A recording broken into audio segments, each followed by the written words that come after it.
Hello friends, welcome to learning sessions. And आज की इस वीडियो में हम जानेंगे कि किस तरह से आप अपनी ITR जो है वो फाइल कर सकते हैं। अगर आप एक गवर्नमेंट एम्प्लॉय हैं, चाहे स्टेट गवर्नमेंट के एम्प्लॉय हैं, चाहे सेंट्रल गवर्नमेंट के एम्प्लॉय हैं, चाहे आप प्राइवेट एम्प्लॉय हैं, किसी बैंक में काम कर रहे हैं, या फिर आप पेंशनर हैं, या फिर आपको फैमिली पेंशन आ रही है, तो ये वीडियो को आप एंड तक देखते रहिए। इस वीडियो में आप जानेंगे कि किस तरह से आप अपने इनकम टैक्स की रिटर्न को फाइल कर सकते हैं ऑनलाइन। तो बहुत ही सिंपल सा प्रोसेस है। ITR 1 अब अवेलेबल हो गई है। तो सबसे पहली चीज जो आपको करनी है, आपको अपने बैंक की जो स्टेटमेंट्स हैं प्लस आपका फॉर्म 16 अगर होगा, वो सब चीजें आपको अपने पास रखनी है। साथ में ही आपका पैन कार्ड, आधार कार्ड आपके पास होना चाहिए, आपका मोबाइल एंड आपका ईमेल आईडी का एक्सेस आपके पास होना चाहिए, ताकि आप सभी चीजों को बिना किसी रुकावट के कर पाएं। अगर आपको ये वीडियो पसंद आए तो इस वीडियो को लाइक जरूर करें एंड साथ ही साथ हमारा चैनल सब्सक्राइब भी कर लें, ताकि हमारी आने वाली वीडियोस आपको मिल सके। सिंपली सबसे पहले आपको यहाँ पर गूगल में जाना है। गूगल में जाकर आप ई फाइलिंग सर्च करेंगे तो यहाँ पर इनकम टैक्स ई फाइलिंग का जो लिंक है वो यहाँ पर आपको सामने रहेगा आपके। इसके ऊपर आपको क्लिक करना है। ये लिंक मैं डिस्क्रिप्शन में भी डाल दूंगा ताकि आप आसानी से इसके ऊपर लॉगिन कर पाएं। तो यहाँ पर देखिए, हमारे पास दो तरह की ऑप्शंस यहाँ पर अवेलेबल है। एक है यहाँ पर रजिस्टर योरसेल्फ एंड दूसरी है यहाँ पर लॉग इन हियर। तो अगर आपने ऑलरेडी रजिस्टर कर रखा है तो यहाँ पर आप लॉग इन हियर का ऑप्शन जो है उसे इस्तेमाल करेंगे। अदरवाइज आपको यहाँ पर पहले रजिस्टर करना पड़ेगा। रजिस्टर करना बेहद आसान रहेगा। तो आपको अपना पैन कार्ड, आधार कार्ड चाहिए, आसानी से आप यहाँ पर आधार OTP के जरिए यहाँ पर अपने आप को रजिस्टर कर पाएंगे। तो मैं यहाँ पर ऑलरेडी रजिस्टर्ड हूँ, तो मैं सिंपली यहाँ पर जल्दी से अपने आप को लॉग इन कर लेता हूँ। तो यहाँ पर यूजर ID में आपको अपना पैन कार्ड नंबर डालना है, पासवर्ड डालना है, यहाँ पर कैप्चा कोड डालेंगे एंड डिटेल्स भरते हैं। यहाँ पर आप लॉग इन के ऊपर क्लिक कर देंगे। तो यहाँ पर आपके पास अब आपका डैशबोर्ड आ चुका है। तो सबसे पहली चीज जो आपने करनी है वो है आपको आपका 26AS जो है वो चेक करना है। 26AS में सारी की सारी जो डिटेल्स है रिगार्डिंग जो भी TDS कट हुआ है आपका, उस सभी की डिटेल्स जो रहेंगी वहां पर शामिल रहेंगी। तो यहां पर माई अकाउंट में जाकर आप यहां पर ऑप्शन में जाएंगे, that is view tax form 26AS। इसके ऊपर जैसे ही क्लिक करेंगे, यहां पर ऑप्शन क्लिक होगी, यहां पर आपको कंफर्म कर देना है। जैसे ही न्यू टैब ओपन होगा, यहां पर आई अग्री करके आपको यहां पर प्रोसीड टैब पर क्लिक कर देना है। तो यहां पर आपके पास नीचे दो ऑप्शंस हैं। पहला है click view tax credit form 26AS, जो हम व्यू करना चाहते हैं। तो सिंपली इसके ऊपर क्लिक कर देंगे। जैसे ही इसके ऊपर क्लिक करेंगे, यहां पर दो ऑप्शंस फर्दर आपसे मांग रहा है, असेसमेंट ईयर के रिगार्डिंग एंड व्यूअर्स के रिगार्डिंग। तो यहां पर असेसमेंट ईयर हम देख रहे हैं 2020-21 के लिए। असेसमेंट ईयर एक साल आगे वाला रहता है फाइनेंशियल ईयर से। व्यू एज पर हम क्लिक करेंगे HTML के ऊपर, इसे हम व्यू डाउनलोड के ऊपर क्लिक करेंगे। तो जैसे हम व्यू डाउनलोड के ऊपर क्लिक करेंगे, सारी डिटेल्स यहां पर नीचे जो है वो शो हो जाएंगी। फर्दर हम इसे यहां पर PDF की फॉर्म में एक्सपोर्ट भी कर सकते हैं। तो जैसे ही मैं यहां पर एक्सपोर्ट एज PDF किया, यहां पर जो मेरी फाइल है वो डाउनलोड हो गई है। तो यहां पर सारा का सारा जो डाटा है रिगार्डिंग जो भी इंटरेस्ट इनकम हुई है, उसके ऊपर जो TDS कट हुआ है, या फिर जो हमारा TDS काटा गया है सैलरी के ऊपर, वो सारी इंफॉर्मेशन जो है यहां पर वो अवेलेबल रहेगी। तो इसको फिलहाल के लिए भी हम साइड पर रखते हैं एंड वापस आते हैं यहां पर हमारी मेन विंडो के ऊपर। तो 26AS को मेन देखने का पर्पज यही है कि अगर आपको लगता है कि आपने टैक्स ज्यादा कटवाया है, अपीयर नहीं हो रहा है, तो आप एक बार अपने एम्प्लॉयर से चेक कर लें कि किसी गलत हेड में उसका क्रेडिट तो नहीं चला गया है। फर्दर इसके रिगार्डिंग इसके बाद आने के बाद हम ई फाइल के ऊपर क्लिक करेंगे एंड इनकम टैक्स रिटर्न्स के ऊपर क्लिक करेंगे। जैसे ही हम यहां पर क्लिक करते हैं तो पैन कार्ड का जो फील्ड है ये ऑलरेडी फिल्ड इन है एंड इसको आप चेंज नहीं कर सकते यहां पर। एंड असेसमेंट ईयर में आपको 2020-21 को सिलेक्ट करना है। ITR फॉर्म नंबर 1 अभी के लिए जैसे ITR 1, 2, 4 यहां पर अवेलेबल है, तो आप यहां पर ITR 1 के ऊपर क्लिक करेंगे एंड फाइलिंग टाइप पर आप क्लिक करेंगे ओरिजिनल और रिवाइज्ड रिटर्न। सबमिशन मोड आपका रहेगा prepare and submit online. Upload XML तब यूज होता है जब आपके पास जावा यूटिलिटी या फिर एक्सेल यूटिलिटी हो, उसके तहत आपने करना हो। यहां पर हम जो सबमिट करेंगे, प्रिपेयर करेंगे, वो ऑनलाइन करेंगे, तो इस ऑप्शन को यहां पर सिलेक्ट करेंगे। जैसे ही इस ऑप्शन को मैंने क्लिक किया तो यहां पर सारी की सारी जो मेरी डिटेल्स थी वो अवेलेबल है। जैसे कि मेरा जो बैंक अकाउंट नंबर है, ये बेसिकली वो अकाउंट नंबर है जहां पर मैं अपने अकाउंट का रिफंड लूंगा। तो यहां पर भी मैं इसे सिलेक्ट कर सकता हूं, या फिर बाद में भी ये डिटेल्स मेरे पास शामिल रहेंगी, वहां पर भी क्लिक करते हुए मैं यहां पर डिटेल्स को समझ पाऊंगा। तो यहां पर सिंपली मुझे इसे कंटिन्यू कर देना है। कंटिन्यू करते ही यहां पर एक प्री फिल कंसेंट आया है, तो यहां पर आई अग्री करके मुझे यहां पर कंटिन्यू कर देना है। जैसे ही मैं यहां पर कंटिन्यू करता हूं तो यहां पर डिफरेंट जो इंस्ट्रक्शंस हैं वो शामिल हो गई हैं। तो इस बार कुछ जो नए शेड्यूल हैं वो शामिल किए गए हैं, जैसे शेड्यूल DI है उसे शामिल किया गया है, तो उसके बारे में हम डिटेल में पढ़ेंगे। एक दो चीज जो आपको यहां पर ध्यान रखने वाली है वो है रिगार्डिंग, एक तो यहां पर आपको सेशन टाइमर का ध्यान रखना है कि आपका सेशन टाइमर अगर ये 0 का अप्रोच करता है या नजदीक पहुंचने वाला है तो प्लीज आप अपनी आईटीआर को एक बार सेव ड्राफ्ट जरूर कर लें। एंड मैं आपको यही हिदायत दूंगा कि आप बीच बीच में अपनी आईटीआर को सेव जरूर करते रहें, ड्राफ्ट को जरूर सेव करते रहें, ताकि जो भी डाटा आप सेव करें वो आपका यहां पर इंटरनल सर्वर में यहां पर एक बार जुड़ जाए एंड आपको बार बार से वो डाटा फिल ना करना पड़े। तो हम पार्ट ए पर चलते हैं। सबसे पहली बार यहां पर क्लिक करेंगे तो पार्ट ए आ जाएगा। तो यहां पर जो बेसिक फील्ड्स हैं वो यहां पर ऑलरेडी फिल्ड इन है, जैसे कि पैन नंबर है, इसे मैं चेंज नहीं कर सकता हूं, नेम है इसी तरह से, उसे मैं चेंज नहीं कर सकता हूं। फर्दर यहां पर mobile number and email ID है जिन्हें मैं यहां पर चेंज कर सकता हूं। उसके बाद यहां पर एड्रेस है। ये डिटेल्स प्री पॉपुलेटेड फील्ड्स हैं यहां पर जो कि आईटीआर के सर्वर में ऑलरेडी सेव्ड है, लेकिन आप एक बार इनको चेक कर लीजिए कि अगर कोई चीज चेंज हुई है या किस चीज में बदलाव करने वाला है तो आप यहां पर इस स्टेज में उसे कर पाएंगे। सो फर्दर यहां पर नीचे आते हैं तो यहां पर एक चीज ध्यान रखने वाली है, that is the nature of employment. तो नेचर ऑफ एम्प्लॉयमेंट में आप देखिए यहां पर आप ड्रॉप डाउन में देखेंगे तो डिफरेंट ऑप्शंस आपके पास अवेलेबल हैं। तो अगर आप सेंट्रल गवर्नमेंट या स्टेट गवर्नमेंट के एम्प्लॉय हैं तो यहां पर इसमें से चूज करेंगे।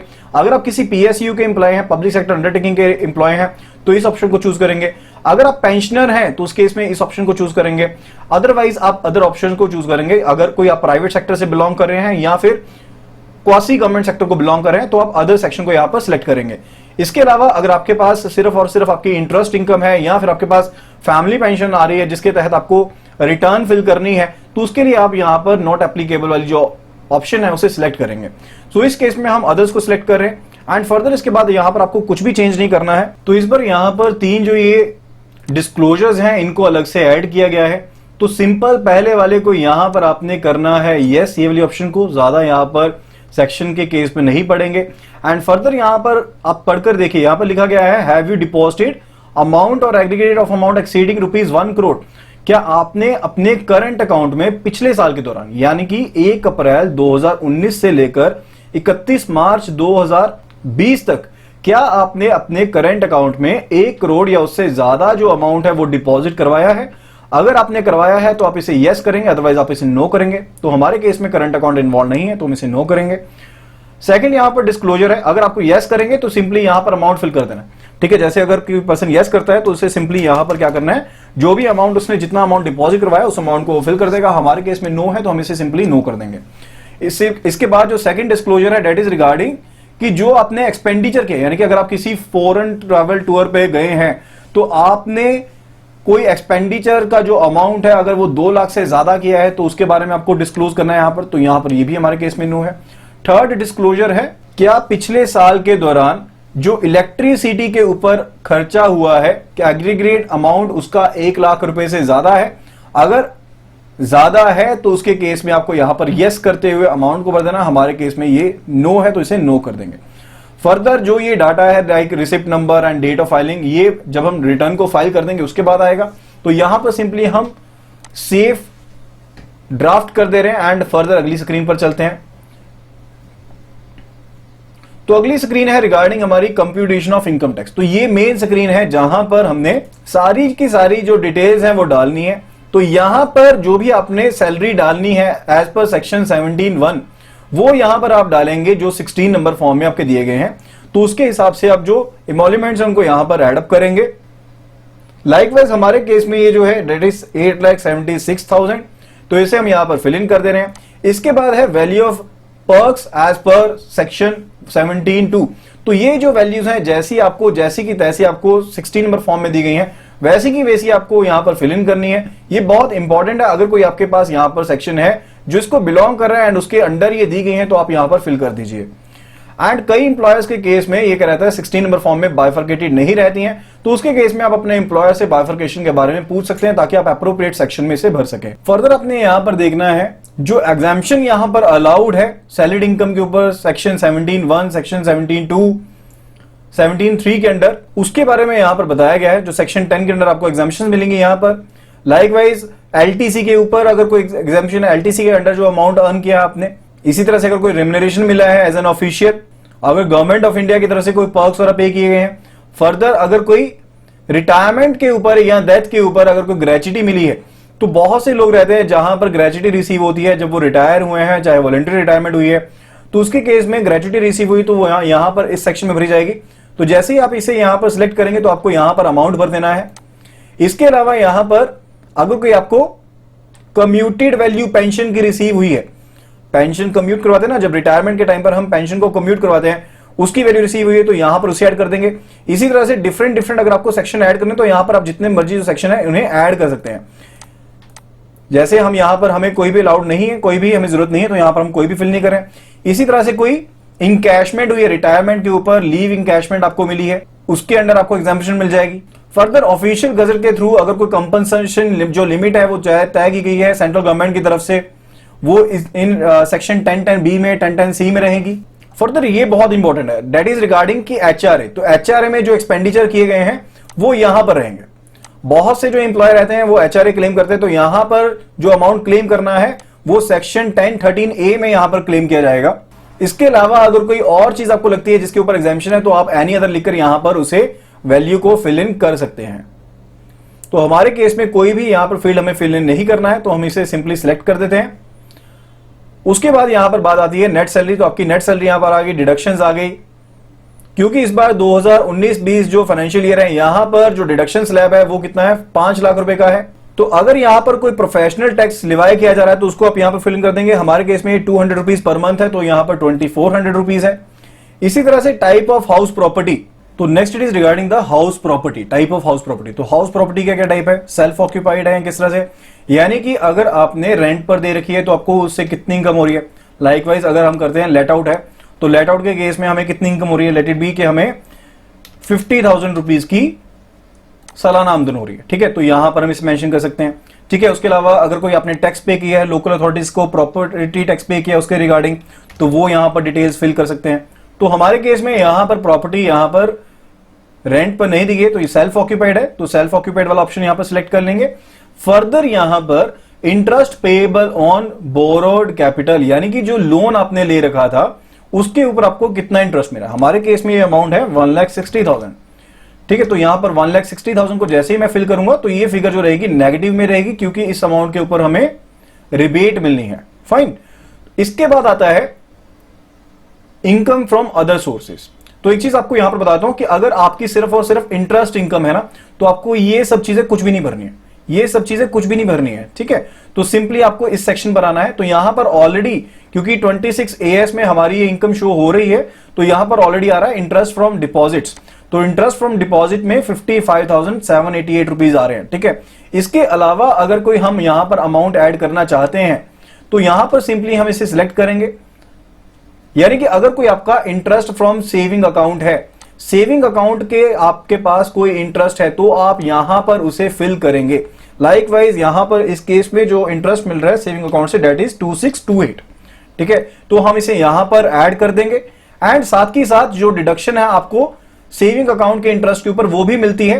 तो यहां पर आपको अगर 60 ईयर से ज्यादा है तो आपको 80 TTB में, यानी कि सीनियर सिटीजन के लिए जो रिबेट मिलती है सेविंग इंटरेस्ट के लिए वो 80 TTB में मिलती है। एंड यहां पर अदर्स इंडिविजुअल्स के लिए जो रिबेट है वो 80 TTA में मिलती है। ठीक है, तो यहां पर जो अमाउंट है 2628 का हम यहां पर डाल देंगे।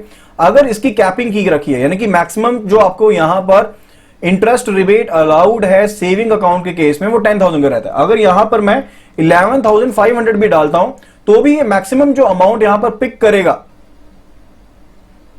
जैसे ऊपर भी मैं चेंज कर देता हूं, यहां पर लेट इट बी 11,500। ठीक है, तो मैक्सिमम ये देखिए 10,000 ही उठाएगा, ये मैक्सिमम 10,000 ही अमाउंट उठाएगा, उससे ज्यादा अमाउंट ये पिक नहीं करेगा। तो ये ऑनलाइन ITR फिल करने का बहुत बड़ा बेनिफिट है। तो दोबारा से इसको 2628 कर देते हैं, यहां पर भी 2628 कर देते हैं। फर्दर यहां पर अगर और कोई इनकम आपको हो रही है तो आप यहां पर ऐड कर सकते हैं। लाइकवाइज आपको कोई फैमिली पेंशन आ रही है या फिर जो इनकम टैक्स रिफंड था उससे कोई इंटरेस्ट मिला है, या फिर इसके अलावा कोई और आपकी यहां पर इनकम के सोर्सेज हैं। हो सकता है कि आपकी जॉब के साथ साथ आप और कोई ऑक्यूपेशन में भी लगे हो तो वहां से आपको इनकम हो सकती है, तो उसके बारे में आप यहां पर मेंशन कर सकते हैं। ठीक है, तो यहां पर मेंशन करेंगे। यहां पर हमारे केस में और कोई भी नहीं, तो यहां से डिलीट कर देंगे। फर्दर यहां पर बात आती है रिगार्डिंग द डिडक्शंस, यानी कि जो डिफरेंट डिडक्शंस अवेलेबल हैं। तो यहां पर एक चीज इंपॉर्टेंट पढ़िए। अब गवर्नमेंट ने, क्योंकि जो कोरोना था वो आया था मार्च में, तो गवर्नमेंट ने कहा था कि जो आपने सेविंग्स करनी थी, जो आपने इन्वेस्टमेंट्स करनी थी 31 मार्च 2020 तक, उसका जो टाइम पीरियड था फर्दर यहां पर एक्सटेंड कर दिया गया है 31 ऑफ जुलाई 2020 तक। ठीक है, उसके कारण अगर आप इस पीरियड के दौरान यानी कि 1 अप्रैल 2020 से लेकर 31 जुलाई 2020 के बीच में अगर आपने कोई यहां पर इन्वेस्टमेंट की है तो उसके लिए आपको अलग से यहां पर एक शेड्यूल भरना होगा, दैट इज शेड्यूल डीआई। ठीक है, तो यहां पर मैं आपको उसके बारे में बताऊंगा कि शेड्यूल डीआई बेसिकली है क्या। तो यहां पर आपने अभी कुछ भी नहीं करना है, फर्दर यहां पर सिंपल आप अभी क्या करेंगे, जैसे 80C के अंदर आपको डिडक्शन मिलती है किस चीज के रिगार्डिंग, कोई भी आपने लाइफ इंश्योरेंस करवाई है, आपने प्रोविडेंट फंड में पैसा जमा करवाए हैं, पीपीएफ में आपके हुए हैं, तो उनकी सभी की रिबेट आपको यहां पर मिलती है। तो हमारे केस में ये जो टोटल अमाउंट है दैट इज 1,50,000, तो 1,50,000 की यहां पर रिबेट है हमारे केस में। Further in respect of pension fund, अगर पेंशन फंड में आप पैसा जमा करवा रहे हैं, अगर सेंट्रल गवर्नमेंट के एम्प्लॉय हैं तो यहां पर डिफरेंट सेक्शन है, 80CCD1 है, 80CCD1B है, 80CCD2 है, तो ये एम्प्लॉयर के लिए है। एंड फर्दर ये जो है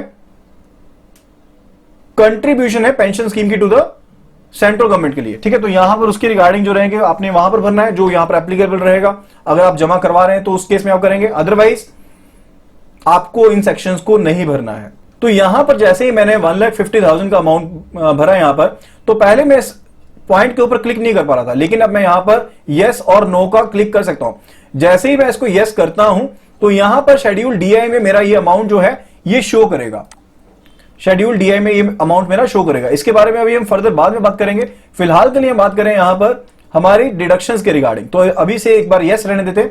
वैसे हमारे केस में जो यहां पर इन्वेस्टमेंट्स की गई हैं ये प्रायर टू 31 मार्च 2020 की गई हैं, तो यहां पर हमें नो सिलेक्ट करना है, लेकिन आपको समझाने के पर्पज से मैं यहां पर यस सिलेक्ट कर रहा हूं। फर्दर अगर आपने कोई मेडिक्लेम पॉलिसी करवा रखी है तो उसके रिगार्डिंग जो आपको यहां पर डिडक्शंस के लिए फील्ड पॉपुलेट करने हैं, 80D का शेड्यूल अलग से है, वहां पर आप फिल इन करेंगे। तो जल्दी से 80D के शेड्यूल पर चलते हैं। 80D के शेड्यूल पर आपको यहां पर दो चीजें दिख रही हैं। तो पहली चीज ये है जहां पर पॉइंट कह रहा है वेदर यू और any of your family members excluding parents is a senior citizen, क्या आपके पेरेंट्स को छोड़ दो यानी कि आपकी स्पाउस, आप में, आपके बच्चों में कोई सीनियर सिटीजन है, यस और नो करेंगे। तो यहां पर हमारे केस में नहीं है तो नो कर देंगे। हेल्थ इंश्योरेंस के लिए आपने कितना अमाउंट पे किया है, हमारे केस में ये अमाउंट है 8386। एंड प्रिवेंटिव हेल्थ चेकअप के लिए यहां पर भर सकते हैं 5,000 तक, तो इसे फिल इन कर देंगे। सेकंड पॉइंट यहां पर कहता है whether any one of your parents is a senior citizen, तो यहां पर बेनिफिट ये रहता है कि अगर आपने अपने पेरेंट्स की मेडिकल पॉलिसी करवाई है तो उसके केस में आप उनका अमाउंट जो है यहां पर फिल इन कर सकते हैं, एंड आपको उसके केस में बहुत ज्यादा यहां पर टैक्स बेनिफिट मिल सकता है, क्योंकि ये जो अमाउंट है डायरेक्टली आपकी टैक्सेबल इनकम से यहां पर सब्ट्रैक्ट हो जाता है। ठीक है, तो यहां पर सिंपली आप अमाउंट फिल कर सकते हैं। जैसे हमारे केस में वैसे कोई भी अमाउंट यहां पर एप्लीकेबल नहीं है, जस्ट आपकी नॉलेज के लिए बता रहा हूं कि अगर आपने अपने पेरेंट्स की भी मेडिकल पॉलिसी करवाई है तो यहां पर आप उसके ऊपर भी रिबेट ले सकते हैं। ठीक है, तो यहां पर आप वो अमाउंट भर सकते हैं 25348 लाइकवाइज पॉलिसी अमाउंट था। ठीक है, तो यहां पर देखिए कितनी ज्यादा रिबेट मिल रही है। तो यहां पर सिंपली हम अपने केस में यहां पर नो कर देंगे। अगर यहां पर सीनियर सिटीजन नहीं है, अगर सीनियर सिटीजन है लेकिन आप क्लेम नहीं कर रहे हैं तो नॉट क्लेमिंग फॉर पेरेंट्स कर देंगे। तो यहां पर सिंपली हम नॉट क्लेमिंग फॉर पेरेंट्स कर रहे हैं। एंड उसके बाद दोबारा से आते हैं हमारी डिटेल्स के ऊपर। तो यहां पर देखिए जो अमाउंट हमने वहां पर फिल इन किया था यहां पर ऑटोमेटिकली यहां पर पॉपुलेट हो गया है। इसी तरह से जो सेक्शन है 80DD एंड 80DDB ये रहते हैं बेसिकली अगर आप कोई स्पेसिफिक डिसेबिलिटी के साथ है तो उसके ट्रीटमेंट के लिए यहां पर एग्जाम्पशन और मेंटेनेंस के लिए एग्जाम्पशन है, यानी कि कोई डिपेंडेंट है आपके ऊपर जिसके मेंटेनेंस के लिए आपको यहां पर एग्जाम्पशन मिल रही है। फर्दर यहां पर अगर कोई मेडिकल ट्रीटमेंट लेना है किसी स्पेसिफाइड डिजीज का तो वहां पर इसके रिगार्डिंग एग्जाम्पशन है। अगर इसी तरह से आपने एजुकेशन लोन ले रखा है तो वहां पर इंटरेस्ट के ऊपर आपको एग्जाम्पशन मिलती है। तो यहां पर जो भी इनकम रहेगी आप यहां पर फिल इन कर सकते हैं अगर आपने एजुकेशन लोन ले रखा है एंड उसमें इंटरेस्ट के ऊपर आप एग्जाम्पशन लेना चाहते हैं। इसी तरह से अगर आपने हाउसिंग लोन ले रखा है एंड उसके ऊपर आपको यहां पर एग्जाम्पशन लेनी है तो यहां पर 80EE में आएगा। हमारे केस में ये जो अमाउंट था ये यहां पर था 1,60,000, तो इस अमाउंट को यहां पर हम फिल इन कर देंगे। फर्दर उसके बाद है कि अगर आपने कोई इलेक्ट्रिक व्हीकल परचेज किया तो ये सेक्शन पिछले साल ऐड किया गया था जिसमें कहा गया था कि अगर आप इलेक्ट्रिकल व्हीकल परचेज करते हैं तो उसके केस में आपको एग्जाम्पशन मिलता है, तो उस चीज के रिगार्डिंग है यहां पर। फर्दर सेक्शन 80G है यहां पर। 80G डील करता है डोनेशंस के साथ, यानी कि जब आप डोनेशंस करते हैं, जैसे इस बार प्राइम मिनिस्टर केयर फंड था ठीक है, कोरोना के दौरान प्राइम मिनिस्टर केयर फंड में अगर आपने पैसे जमा करवाए तो आप रिबेट लेना चाहते हैं तो आप यहां पर रिबेट ले सकते हैं। यहां पर आपको शेड्यूल 80G में जाना है, शेड्यूल 80G में जाना है। तो यहां पर 4 तरह के कॉलम है। एक है डोनेशंस इंटाइटल्ड फॉर 100% डिडक्शन, तो जहां पर आपको 100% डिडक्शन मिलेगा एंड कोई भी लिमिट नहीं है, यानी कि जितना मर्जी आप पैसा डोनेट कर दे, जितना पैसा डोनेट करेंगे उसके ऊपर आपको 100% डिडक्शन मिलेगा। दूसरा है डोनेशंस इंटाइटल्ड फॉर 50% डिडक्शन, जहां पर कोई क्वालिफाइंग लिमिट नहीं है लेकिन आपको यहां पर 50% डिडक्शन मिलेगा। इसी तरह से donations entitled for 100% deductions subject to qualifying limit. इसी तरह से फोर्थ वन है deduction donations entitled for 50% deduction subjected to qualifying limit. ठीक है, तो यहां से जो भी अप्रोप्रिएट है, जैसे पीएम केयर फंड के केस में यहां पर ये एप्लीकेबल रहेगा। तो यहां पर जो डोनी है उसका नेम भर देना है, एड्रेस भर देना है, city, town, state code, pin number, pan number of the Downey, donation कितनी की गई है, कैश के मोड में या अदर मोड में, वो सभी चीजें यहां पर फिल कर सकते हैं। मल्टीपल कॉलम्स को भी यहां पर ऐड किया जा सकता है। ठीक है, तो हमने यहां पर कोई भी कॉलम ऐड नहीं करना है, तो सिंपली यहां पर दोबारा से अपने कंप्यूटेशन के ऊपर आते हैं। फर्दर इसी तरह से अगर आपने कोई रेंट पे कर रहे हैं तो पर्टिकुलर उसके रिगार्डिंग आप यहां पर डिटेल भर सकते हैं। फर्दर इसी तरह से रूरल डेवलपमेंट के लिए अगर कोई सर्टेन डोनेशंस कर रहे हैं तो वो 80GGA सेक्शन में जाएंगे, ये ऑटो पॉपुलेट हो जाएगा। यहां पर 80G भी यहां पर ऑटो पॉपुलेट होगा। एक बार आप वहां पर सारी डिटेल्स फिल इन कर देंगे, जैसे मेडिकल वाला फील्ड ऑटो पॉपुलेट हुआ था, उसी तरह से ये वाला फील्ड भी यहां पर ऑटो पॉपुलेट होगा। नेक्स्ट, अगर आप किसी पॉलिटिकल पार्टी को यहां पर डोनेशन देते हैं तो 80GGC में आएगा। फर्दर अगर आपका इंटरेस्ट पड़ रहा है सेविंग बैंक अकाउंट के ऊपर, तो यहां पर other than resident of senior citizen, आपके लिए ये वाला कॉलम है। अगर आप सीनियर सिटीजन नहीं है तो आपके लिए 80TDA के अंडर आपको रिबेट मिलेगी, जो ऑलरेडी हमने फिल इन कर दिया है। सीनियर सिटीजन है तो आपके केस में यहां पर ये एप्लीकेबल रहेगा।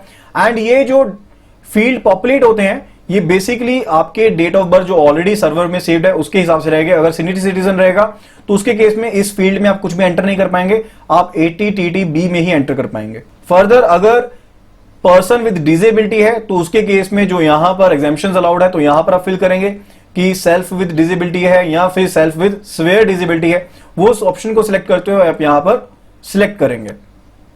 तो यहां पर टोटल इनकम जो है यहां पर सिलेक्ट हो गई है।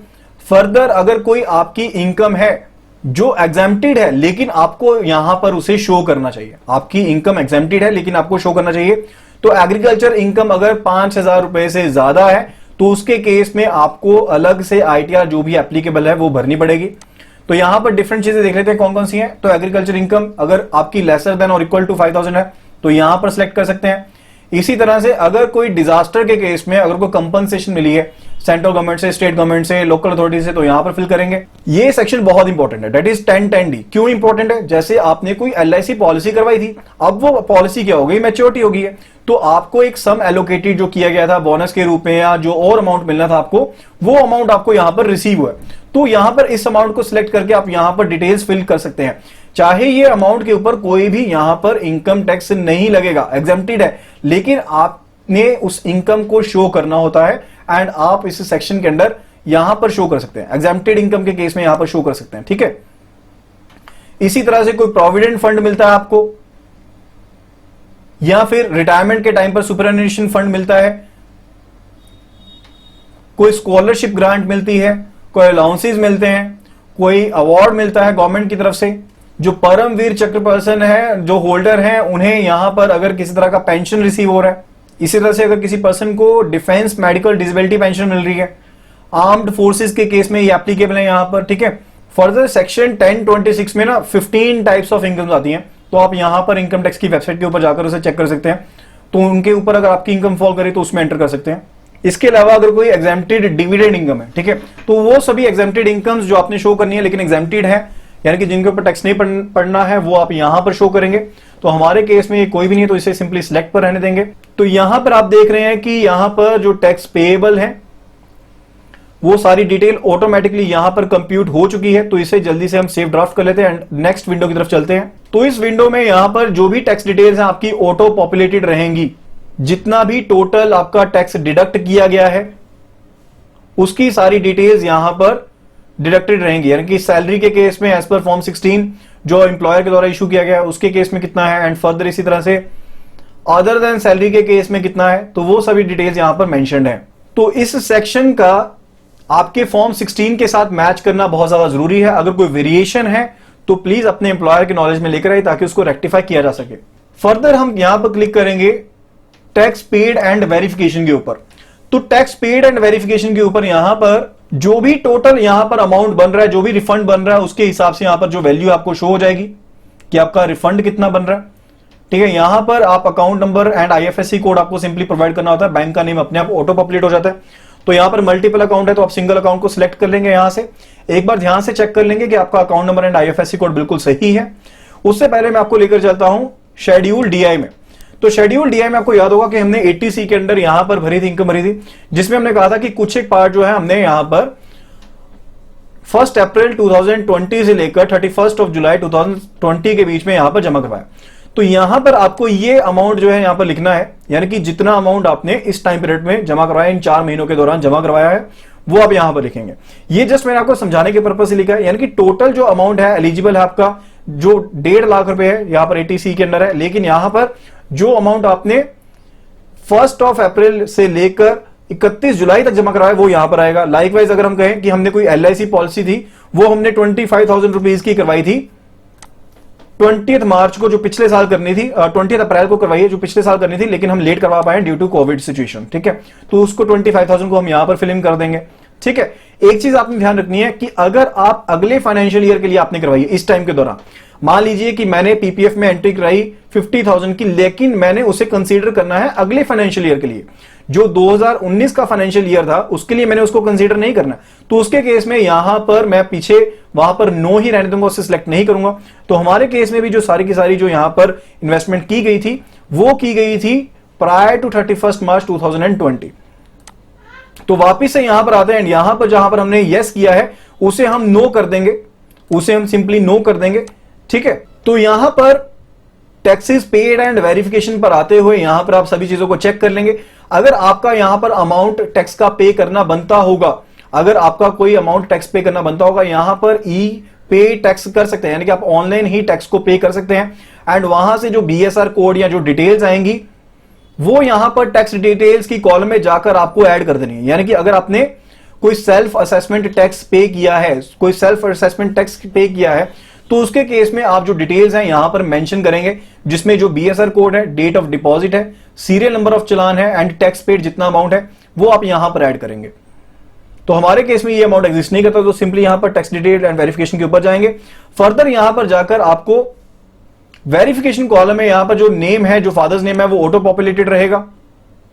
फर्दर यहां पर सिंपली आपको अपनी कैपेसिटी को सिलेक्ट करना है कि आप सेल्फ भर रहे हैं या कोई रिप्रेजेंटेटिव है जो आपके बेस पर यहां पर आपकी ITR को फाइल करा है, तो यहां पर हम सेल्फ को सिलेक्ट कर लेंगे। अगर आप खुद अपनी ITR को फिल कर रहे हैं, यहां पर आपको अपना प्लेस ऑफ रेजिडेंस जो है वो यहां पर लिख देना है। तो यहां पर हम अपना प्लेस ऑफ रेजिडेंस लिख रहे हैं। फर्दर इसे यहां पर आपको देखिए, आपको 3 ऑप्शन यहां पर दिख रही होंगी।